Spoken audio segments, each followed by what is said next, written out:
Welcome to my channel. Today, we'll be talking about how to open a Koho account. Opening a Koho account is a straightforward process that can be done entirely online. It's designed to be quick, so you can start using your account in minutes. First, you'll need to download the Koho app from the App Store or Google Play. Once you have the app, you'll be guided through the sign-up process. You'll need to provide some personal information, including your email address. Next, you'll need to verify your identity.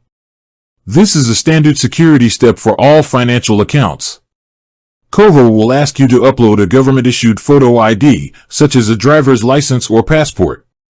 You may also be asked for your social insurance number, but you can add this later if you don't have it right away. After your identity is verified, your account will be approved, usually within minutes. You'll get an instant virtual card that you can start using right away. Your physical card will then be mailed to you. Once your account is open, you can load funds into it by linking an external bank account, using an Interac e-transfer, or setting up a direct deposit. With that being said, thank you for watching.